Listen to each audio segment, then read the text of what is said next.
국가인권위원회는 국가로부터 인권 탄압받고 하는 사람들 보호하고 그런 역할을 하는 데인데 네. 여기서 지금 최근에 가장 열심히 했던 게 바로 내란 범죄자들의 인권을 보호하는 역할을 했던 거예요. 이거 정말 천인공노할 일이고 세상에 이런 코미디가 없습니다. 자, 국가인권위원회에서 어떤 회의를 통해서 이따위 결정이 나왔던 것인지 궁금해하던 참 예. JTBC가 회의 녹음을 입수를 해서 공개를 했습니다. 심각하다, 이거. 대박이야. 대박이야. 제정신 예. 아닌 것 같아.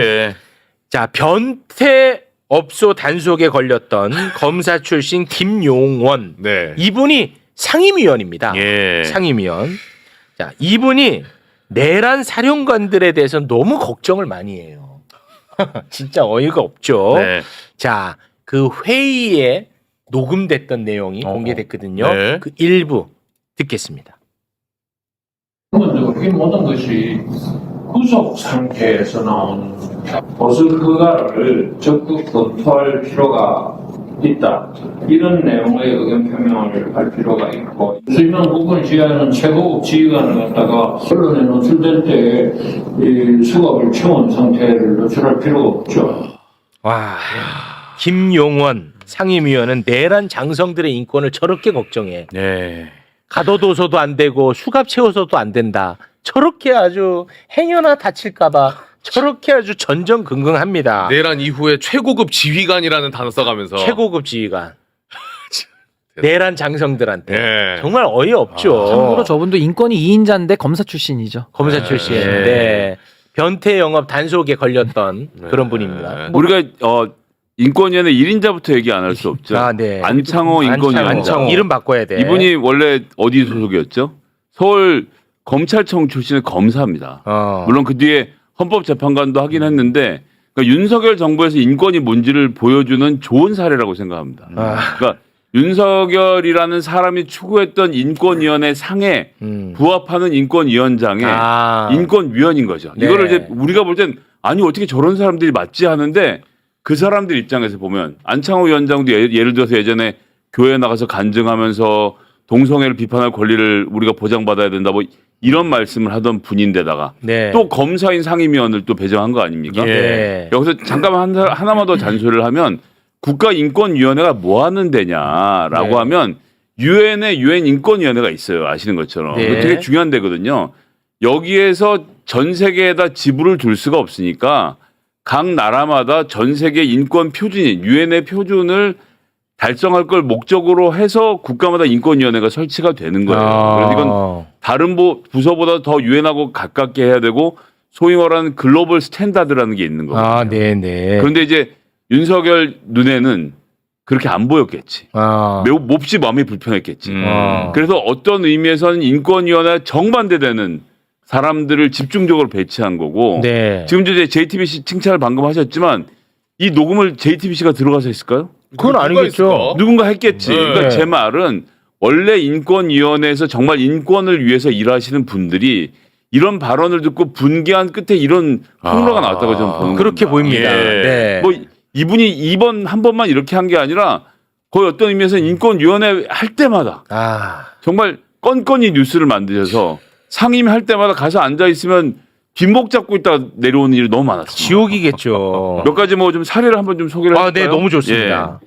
일단 그 유엔 여성차별철폐위원회 제출 보고서에다가 이거 심의를 하는데 일본 정부의 성노예 문제 관련돼서 진상규명도 해야 되고 피해자 사과배상을 촉구해야 된다 이런 부분에 대해서 논의를 하는데 이것 언론에 보도된 내용입니다. 예. 김영현 의원이 뭐라 그랬냐면 발언을 제가 그대로 따옴표로 따서 이분 불안하다. 이분 검사시라서 불안해. 검사 출신의 변호사라서 발언 틀리고 이제 사실적시 명예훼손 걸리면 큰일 나거든요. 그래서 네. 아주 건조하게 말씀만 드리겠습니다. 평가하지 않고 반일 감정을 자극하는 일본군 성노예 타령을 언제까지 할 거냐. 라고 이야기를 했다고. 네, 이분이 인권위원인데. 인권이 아니 그러니까 그냥 일반인도 저렇게 말하면 욕 먹을 수 있습니다. 그러니까 유엔의 여성차별철폐위원회 제출 보고서를 심의하는 과정에서 이런 발언을 하기도 하고 그다음에 또 기자분들에게도 한마디 일침을 날리셨는데 자, 2024년 6월의 얘기입니다.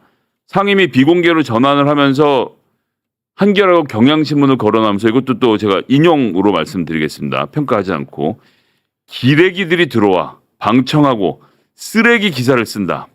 이런 상황에서 방청을 허용할 이유가 있냐? 그러니까 언론이 인권위에서 무슨 이야기가 벌어지는지를 듣고 그걸 비판적인 기사로 옮기는 것에 대해서 이분은 기레기, 쓰레기, 방청 허용할 필요 없다라는 말씀을 하시는가 하면 두 번째 발언은 너무 마음이 아픈데 인권단체에 대해서는 뭐라고 했냐면 이것도 인용입니다. 따옴표로.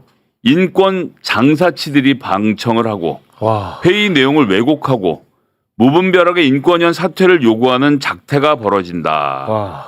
하나만 더 하죠. 자, 군 인권센터가 이제 박정훈 대령 관련돼서 인권위에 긴급 구제 신청을 했는데 이걸 기각하는 과정에서 그건 또 기각했어요? 이제 국회 운영위원회에서 이제 이거 왜 기각했는지 우리가 따져 물을 때였어요. 요건 24년 7월에 따져 물었던 건데 자, 이 과정에서 보면 이종섭 장관처럼 800으로 시작하는 번호로부터 전화를 받았냐라고 이제 서미화 의원이 이분이 또 인권이 아주 전문이시거든요. 하는 질문에 대한 답변에서 인권위는 인권 좌파들의 해방구가 되어 있는 실정이다. 그러니까 제가 말씀드렸잖아요. 모두에. 이게 왜 이런 일이 벌어지느냐. 우리가 아니 어떻게 이럴 수가 있냐 이렇게 이해할 문제가 아니라 윤석열이라는 사람이 인권위원회를 어떻게 할 목적으로 이런 사람들 보내는지를 보면 딱 답이 나오는 거예요. 그러니까 권력자들의 인권만 중요한 게 여기는 사람들은 모인 거 아닌가. 저는 그렇게 판단을 하는데요. 아까 내란 장성들의 인권 너무 소중하게 다뤘던 분이잖아. 그런데 자신과 생각이 다른 자신의 동료, 다른 인권위원회 인권에 대해서는 아주 하찮게 생각합니다. 제가 볼 땐 그렇습니다. 원민경 인권위원이 아까 저 자리에 방청을 위해서 회의장에 들어갑니다. 그러니까 생각이 다른 사람이잖아. 그러니까 쫓아냅니다. 그것도 이 녹음으로 남아 있었는데요. 그 녹음을 한번 들어보겠습니다. 국가인권위원회 위원으로서 저는 퇴장할 의무가 없습니다. 국장, 저희 중국 경찰서에 연락하세요. 지금 회의 진행을 방해하고 있으니까 지금 연락하시라고. 김영환 의원님은 국민의 세금으로 상임위원을 일을 하고 계십니다. 국민을 고통과 시름에 빠지게 하는 행동들은 중단해 주시기 바랍니다. 자, 여러분 남불식의 국민 이야기 제발 그만하시기 바랍니다. 퇴장하세요. 저분은 결국은 쫓겨났어요. 네. 이게 뭐랑 똑같은 거냐면요. 지금 장관 후보자들 인사청문회 하잖아요. 국가 권력기관에 취임하는 장관들이 사생활이라는 거를 내세워가지고 검증을 거부하면 안 되는데 그걸 거부했던 정부가 윤석열 정부입니다. 장관 가면서 검증한다고 하니까 이건 내 사생활이야. 그거 사생활 운운할 사람은 그 자리에 가면 안 되는 거거든요. 네. 마찬가지로 우리가 인권이라는 거를 저 계엄에 참여했던 사령관들한테 붙일 수 없어요. 왜 그런지 아십니까? 국가 권력으로부터의 자유를 인권이라고 말하는 거지 국가 권력을 가진 사람을 인권이라고 얘기하지 않습니다. 그렇습니다. 그러니까 권력의 피해자들을 보호하는 게 인권이고 그 인권을 보호하라고 만든 것이 국가인권위원회예요. 근데 지금 저기 있는 저 김용원이라는 저분은 완전히 지금 권력의 도구로 인권을 이용하는 발언들을 많이 하고 있거든요. 저런 식으로 해온 것이 사실상 윤석열 정권의 수준이었고 민낯이었고 저는 상신 같은 인물이다. 저는 뭐 따끈한 또 봅니다. 인권위원 무시 발언 하나 또 소개를 하나 해드리면 이것도 한겨레신문 기사인데요. 인권위 직원들 설명을 들어보면 그렇다는 겁니다. 6월 19일에 있었던 일인데 인권위 25차 상임위원회에서 남규선 이분은 상임위원이 또 있어요. 다른 남규선 동료 상임위원이죠. 에게 를 향해서 입 좀 닥쳐라. 라고 발언을 하면서 남 의원이 그럼 어떻게 이렇게 상의를 했을 거 아니에요. 현행범이다라고 하면서 범죄 행위를 한 것처럼 몰아붙였다고 그 자리에 참석했던 인권위원들이 기자에게 제보를 해서 이게 또 보도가 됐습니다. 그 자리는 안창호는 앉아 있는 거예요? 앉아있는데 앉아있을 때도 말씀드렸던 거에 있던 것도 있고 없던 것도 있고 이제 포기도 하고 하기 때문에 근데 그러면 이제 이렇게 주로 이렇게 제가 잘 듣고 있습니다. 이제 이런 입장이시기 때문에 기관장이니까요 안창호 위원. 그러니까 전체 회의가 있고 그렇지 않은 게 있어. 와 한마디 한마디가 진땀이 흐르는 상황인 거죠. 대단합니다. 근데 이제 문제는 인권위원회 상임위원이라는 게 이게 참 정말 코미디지. 네. 가장 반노동적인 사람이 노동부 장관. 김문수. 그리고 내 관점에선 가장 반인권적인 사람들이 인권위원으로 다 들어가 있고. 네네. 아주 정말 재밌는 그런 정부였습니다. 그러니까 정말 인권과 사회적 약자들을 모독하는 인사인 거예요. 결국 강자들을 대변하려고 지금 저 자리에 가가지고 발언과 행동도 똑같지 않습니까? 네. 그러니까 정말 국민을 우롱하는 인사 중에 한 명이다. 전 그렇게 봅니다. 그리고 환율이 오르길 바라는 최상목이 앉아 있었고. 똑같은. 아니, 그러니까 이 인권 관련해서 딱 하나만 더 얘기하면 헌법재판소에 대해서는 우리 국민이 보수 진보할 것 없이 동의하는 부분이잖아요. 네. 근데 이분이 이제 검사 출신의 인권위원이 이번에 이런 발언을 하게 된 배경을 우리가 볼 수 있는데 올해 2월 5일에 페이스북에다가 본인이 직접 쓴 글입니다. 헌법재판소가 주권자인 국민의 뜻을 거슬러 대통령을 탄핵한다면 국민은 헌법재판소를 두들겨 부수어 흔적도 남김없이 없애버려야 된다. 와, 너무 이런 생각을 가진 사람이에요. 이런 사람이 검사를 했던 거고 우리나라 인권위원인 겁니다. 와, 방금 정광훈 발언 아니고 인권위원 발언이에요? 인권위원회 발언인 겁니다. 와, 그거 진짜 예. 어질어질합니다. 네, 워낙 근데 빌런이 많다 보니까 저희가 자주 다루지 못했어. 네. 나 이게 너무 속상합니다. 김용호 현직이죠, 현직. 그렇죠. 지금까지 다 같이 인권위원 하고 있고 회의 때마다 이런 문제가 지금 아직도 발생하고 이거 있는 임기가 겁니다. 어떻게 되는 겁니까? 이런 분들은.